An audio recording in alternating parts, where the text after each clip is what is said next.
Welcome back to DC Dual Force. Let's do some card reviews, as today the new Aquaman Black Manta mini set drops. I think it is now appropriately time to look back over our previous card reviews and the star ratings we assigned to the last mini set, the Suicide Squad mini set, to see how close we were, what we were off on, and to overall evaluate better the Suicide Squad cards that have now been in the meta for a month. Full disclosure, we were off on a lot of these Suicide Squad cards. We grossly overestimated a lot of them. How are we supposed to know? You know, they looked good, but they ended up not being very good. But let's see our old thoughts. We'll give our new thoughts and update our star ratings accordingly. I think Amanda Waller is going to be a meta-defining card, and this is easily a 5-star card. I think that if they're... and spoiler alert, she was not a meta-defining card. Even after her buff, she is still not receiving the play. I think there will be a Suicide Squad deck. Amanda Waller will be in them, and I think she'll also make some appearances in some of the sparse inmate Suicide Squad combo decks that will be out running around. However, I don't think that's going to be a tier 1 deck, as there's only 4 cards that have both tags. However, I just think because of the factions between Anarchy and Tyranny, you're going to see a lot of crossover with inmates and Suicide Squad members. We did see a lot of crossover between Suicide Squad and inmates, but it was all on the inmate side. There was no inmates that you wanted to run in your Suicide Squad package. And I think my misevaluation of Amanda Waller in particular is, as we will see, going to lead to a lot of other poor star ratings. But let's go on to the next card. Pretty impressive that we do 2 to each leader. I think that Bloodsport is going to make an appearance in the more aggro-focused Suicide Squad decks, which most of them will be. However, I think that this can also teeter into mid-range a little bit, especially if you combine this with other cards such as Amanda Waller, and you have the Generation. 4 health is a little concerning, but the fact that you can pull off some wild damage in a hurry, I think is what's going to propel this up, and I see Bloodsport being a 4-star card. So we learned this past month that Bloodsport is not a good card. Kind of with the Amanda Waller card, I don't think Suicide Squad decks really got any play. So between Amanda Waller and now Bloodsport, they are actually 1-star cards. They saw no play. Suicide Squad decks were barely even a thing, and they were sure as heck not the tier 1 deck that I had thought they would be. I think the misevaluation on these cards was a lot of hype. In practice, the implementation of playing these cards and comboing off of them each other is not good, because I don't think the cards at an individual level are actually strong enough to support the archetype in general. Again, I think Bloodsport, Amanda Waller, these cards are 1-star cards. They just saw no play. Maybe we'll see Suicide Squad deck in the future, but for right now, they're bad cards. This ability is sneaky good, I think. I think that while most people think, oh, they have a damaged minion and I get to play my King Shark and it has speed, it also has other purposes, such as swinging this into something like an Enchantress or a Lex Luthor that doesn't have enough health to kill it, and it takes damage, becomes exhausted. Now they have a damaged minion on the board, and you can then swing with it. So we were right a little bit on King Shark. Everyone did seem to use him as a gold speed 7/6 destroy a minion, which we were right on that. However, the other setup where he got multiple attacks in the same round, we just did not see that. Good card, and I'm going to give King Shark 3 stars. I can see that maybe not all decks will run him, because as we'll see, a lot of these decks, it is going to be tight to fit all of these cards in these lists, and some cuts are going to have to be made, and I think King Shark's just going to be one of those generally good cards. I don't think he's going to define any of these Suicide Squad decks like Amanda Waller will, so 3 stars. We were really close on the King Shark. we were close on the King Shark. We evaluated it right in the fact that it's a generally good card, and we would see it in decks outside of the Suicide Squad list, albeit there were no Suicide Squad lists that were actually running around or were definitely any good. So I think King Shark at a 3-star rating is pretty fair. He does pop up in different decks. However, I could also see a 2-star rating, as he was definitely more of a fringe card that you would run in the deck, as opposed to something like a true 3-star card, which would be like Steel, which you see in many Might decks across the board. He doesn't define the deck, but he's just a generally good card within it. So King Shark, 3 stars.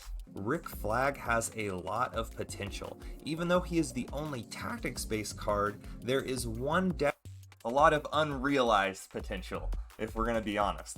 And because of that, I'm going to give Rick Flag a 4-star rating. And we were off on this card quite a bit as well. Rick Flag ended up not having the support around him to really ever see play. The Suicide Squad package just doesn't work. Even when you combine this with Task Force X, you were not able to set up to really play Rick Flag. Rick Flag is another 1-star card, actually. And at a bronze 3/3 body, it is already competitive with a lot of the bronze that you're going to run in your deck, and I think that Harley Quinn's going to see play in those hybrid Suicide Squad inmate decks, as well as in the straight Suicide Squad lists. Again, I think they're going to be very aggro focused, so I think Harley Quinn is going to be a perfect addition, and I think we're going to see a lot of Harley Quinn and possibly the Silver Harley Quinn ran here and in the coming meta. So I'm going to again give Harley Quinn 4 stars. We were close on this one. We thought it would be in the Suicide Squad deck, we thought it would be in the hybrid Inmate Suicide Squad deck, but actually, she's just ran in the Inmate decks, which she's actually pretty good. She got to see quite a bit of play. She wasn't an auto-include in a lot of these decks, but she definitely popped up quite a bit. As we said, the bronze 3/3 body is very par for the course.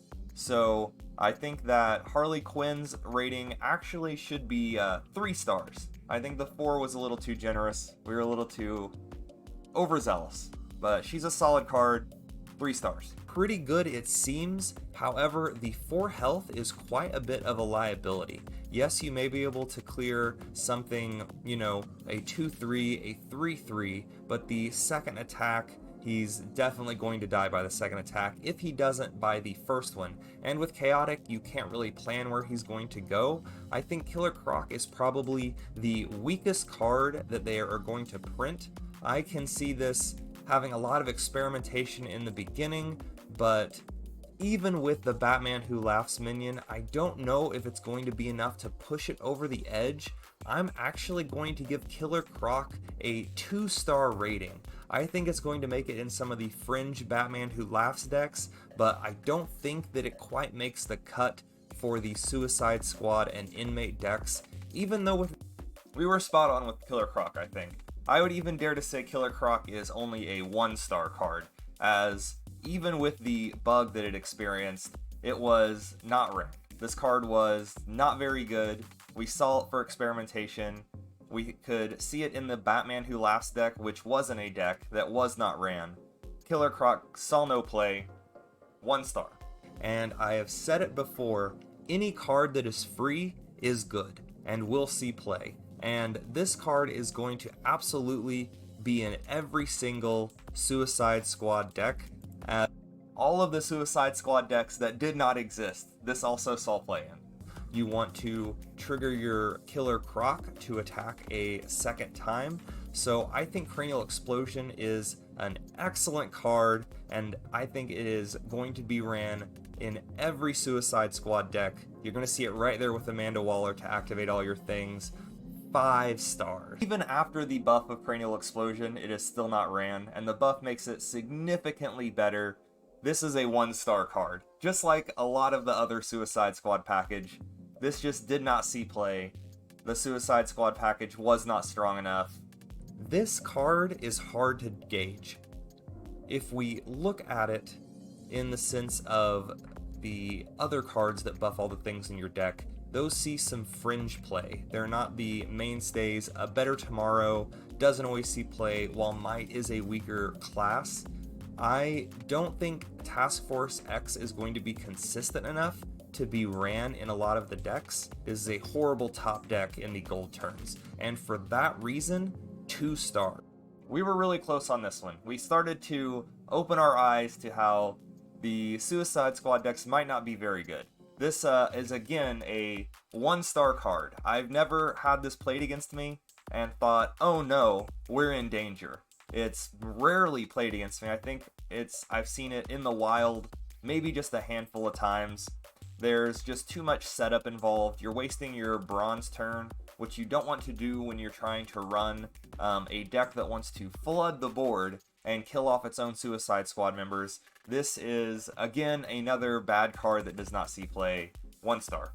That is really good. It is not only a board fill up, it also can do a lot of other things, and it can provide not only a catch-up mechanism, but a win more mechanism. I think this card has a lot of flexibility.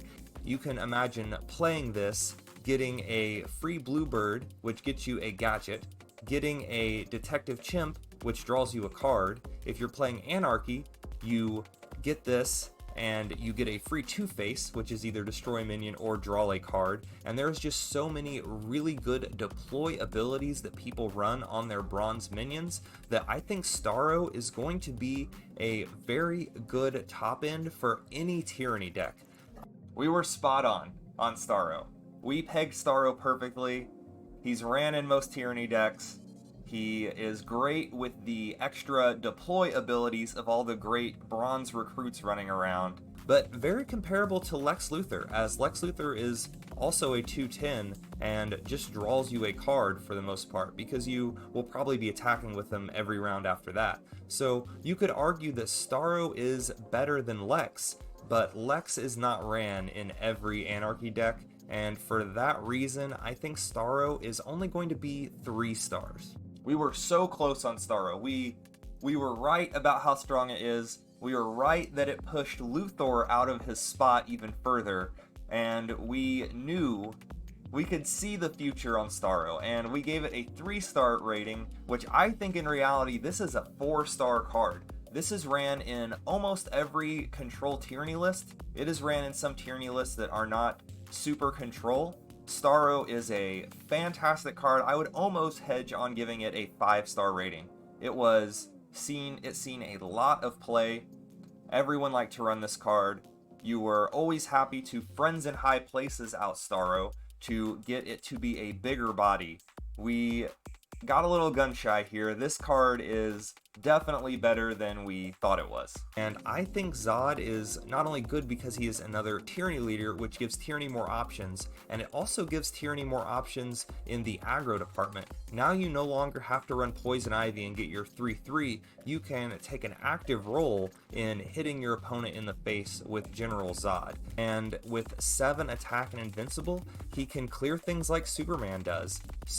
We were really close on Zod. We didn't give a rating, but I think we were absolutely right. It gives Tyranny other options for deck building, as you don't have to run Ivy with everything anymore. You can run Zod. He clears the way. Very comparable to Superman. I featured Shazam Cyborg in the preview. However, that deck was not near as popular as it was the month before, so Zod wasn't the shutdown for that, but Zod has been a great leader. Seen a decent amount of play. I will admit though, on the ladder he wasn't the least played leader, but he was very much middle low of the pack. But I still think Zod is a great leader. We were really close on this. So overall in our ratings, we missed a lot on the Suicide Squad. We really thought they would be significantly better than they actually were. Hence we overrated 7 of the cards. We underrated 1, which was the card of the set, being Starro, and we correctly rated only King Shark, as we pegged it middle of the road. It was a generally good card, like we said. We were very close on predicting Harley, as we could see her getting ran in inmate decks outside of the Suicide Squad package. but we, as a whole, grossly overrated how good the Suicide Squad package would be. So we will try to do better next time. Black Manta Aquaman mini set that is coming out. So look forward to the review of card reviews at the end of next month. We'll see how much we got right. Everybody enjoy the new set. Lots of fun things to try out. We will be cooking up a litany of lists here at the Academia, so stay tuned for that, and I will see you guys next time.